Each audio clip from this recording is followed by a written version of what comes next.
Hey everyone, and welcome back to the channel. Today we've got this Country Clipper Challenger 52-inch zero-turn mower. Customer brought it in and it says that it will not turn over, won't start, won't do anything. So we're going to check it out and figure out exactly what's going on with this and give you the full rundown on diagnostics and repair.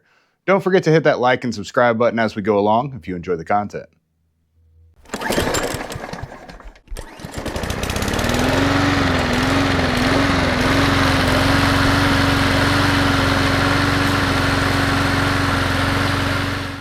These Country Clippers are kind of one of a kind. They've got the joystick handle control. So basically you hold on with your left hand over here, and then on the right side, it's got to be down to start. But once you start, you just pull up your joystick and go whichever direction you want to go. So there's not two arms or anything. It's just one joystick control to go whatever direction you'd like. Looks like the PTO's been pulled up. Maybe they were doing some checking out there. One of the first things I did this morning was check the oil just a second ago, and it is pretty low. So not sure that I really would have pulled it in without doing a little bit more investigating if I would have seen that before. Hopefully that's not what we have going on here. Hopefully we don't have a locked up engine or something like that. It's a 30 horse Briggs commercial, and these are pretty expensive units, so really hope what we're going to find here is something much simpler than that. Let's see what it does when we try to start it.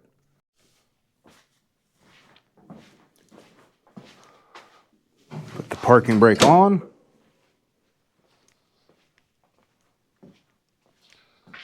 Again, there is a safety here, so if this isn't all the way down, it's not going to start for you. This one is. It's in good shape. PTO's down, of course. I get one single solid click out of the machine when I turn it. We'll test the battery and everything, but what that's likely telling us is that the battery's good. It's likely telling us either the solenoid or the starter's bad. Otherwise, the engine could be completely locked up also. First thing, let's test some battery voltage, just to be sure. We've got 12.21 on here. Might be just a hair low. Should be good enough to turn over the engine.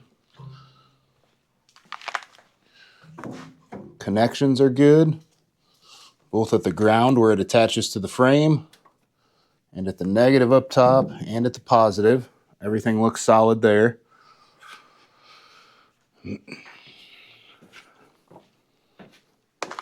Check solenoid voltage just for the heck of it here at our 2.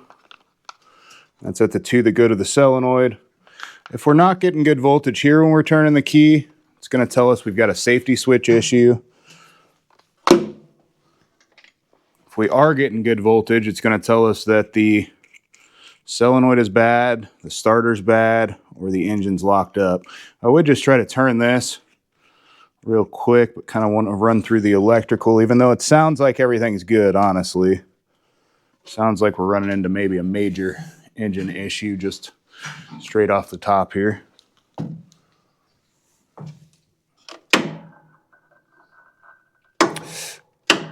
5 volts, but it sounds like it's pulling it down.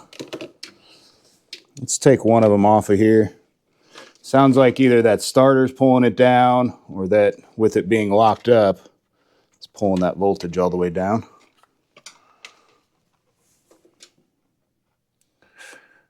.89 volts. Hair low, but plenty enough to turn this thing over.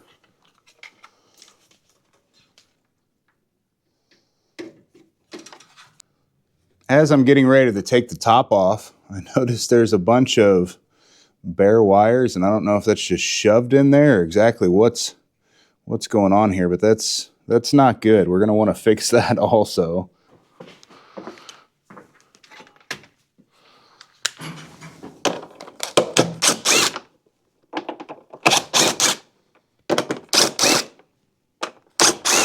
Just 4 5/16 bolts. Take the top off. And what do I have? That thing's locked up tight.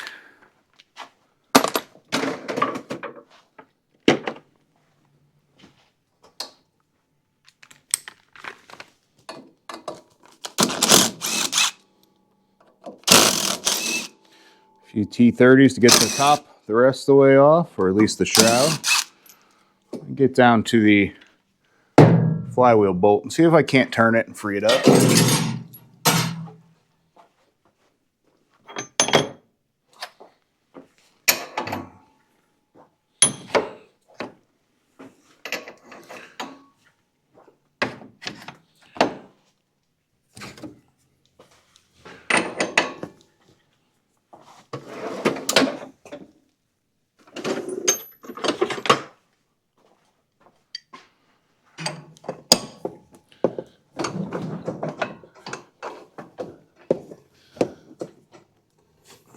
Boy.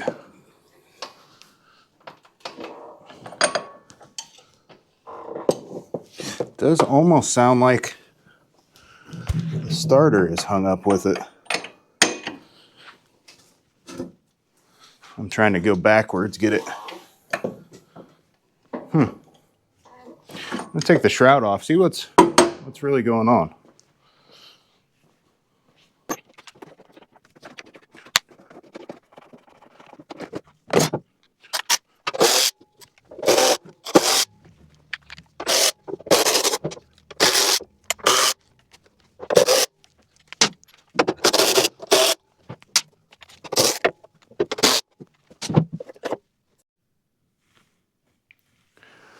Here we are, starter is down and away. Normally, if you spin the flywheel opposite, so if you spin it counterclockwise, if the starter was jammed up, it's gonna drop down, but this thing is still pretty stinking tight. If I had to guess, again, it was ran low on oil.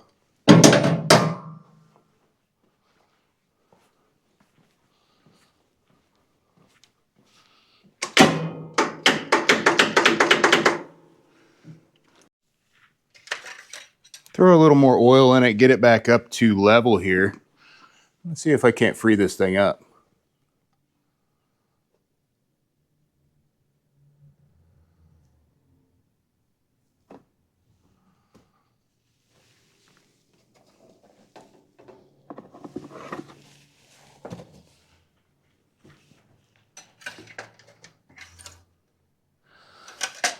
So it was a little over a half a quart low. Is what it ended up being. In the scheme of things, not horrible.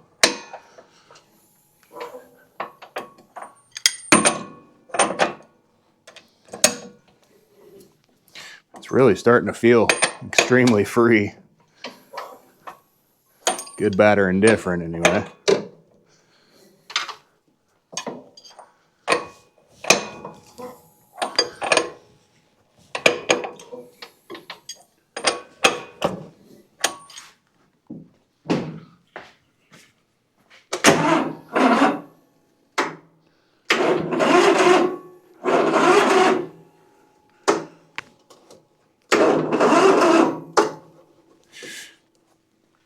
Sounds almost as it's turning over like it's got a blown head gasket.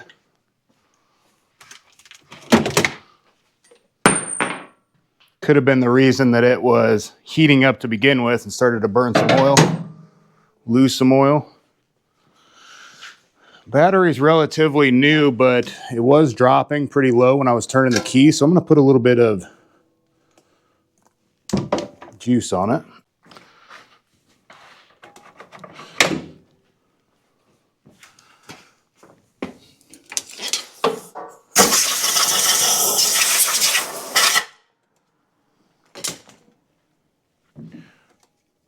A little bit of carbon choke cleaner, give it a little extra go, see what happens. Not going to hurt anything at this point.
It actually very surprisingly did not sound bad once we got this thing running. Now, the question is, why was it locked up? Why was it that hard to turn?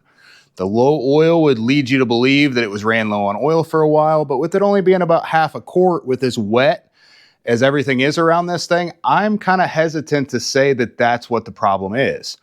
I'm going to pull the PTO clutch off the bottom and just make sure that we don't have an issue with the locked up bearing, because something that presents itself as being an engine locked up doesn't always mean that that's what's going on. If the PTO clutch bearing is locked up, it'll create these same symptoms, minus the lack of oil, of course, but it'll lead you to believe that the engine is bad when it's actually not, when that's not the root cause of the issue. Let's see what exactly is going on, if that's the case. We can see overall that this thing's been leaking oil for quite a while, and nobody took care of the issue. It's got oil all over it. Looks like maybe a blown head gasket again, and then possibly a valve cover gasket and a crankcase gasket that seem to be loose and or leaky. Let's unplug our wiring. We'll get the belt off.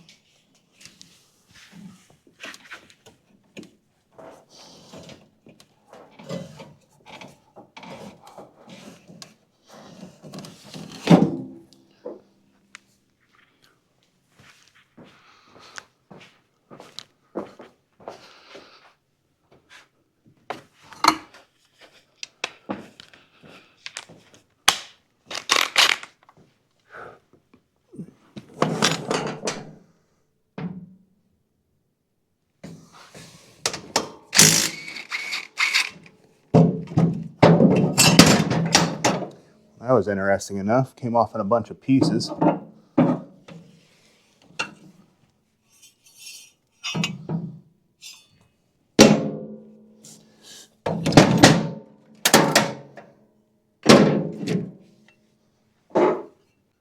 Clutch came down kind of easy, but what do I find is that the bearing right here, I mean, you're able to spin it, but it's pretty well in a position where I believe that's what the problem was. It was locked up tight, which is what caused this issue.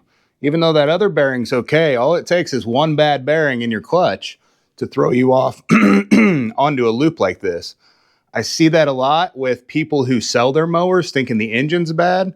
You pull it in, you find out the clutch is bad, you replace a bad clutch, and you're good to go on a mower that somebody else junked for pennies on the dollar because they thought that that engine was bad without doing further investigation. Let's see how this thing runs now without a locked up PTO clutch on it. This thing's completely free. There's no hanging up whatsoever to it anymore. That's amazing.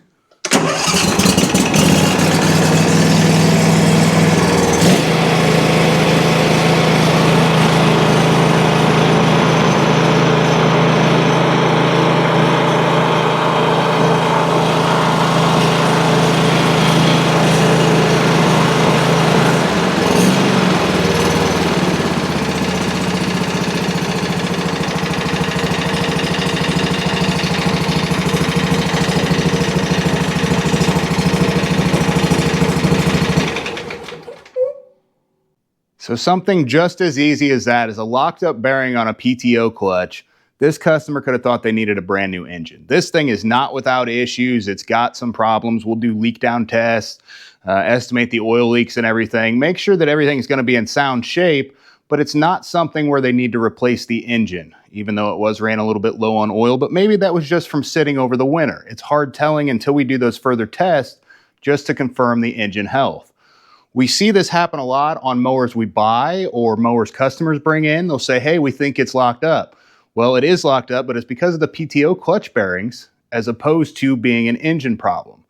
A lot of the engine companies out there online, if you call them and you say, hey, I need an engine for this, the first question they're going to ask you is, are you sure the PTO clutch is not locked up? If you tell them your engine's locked up.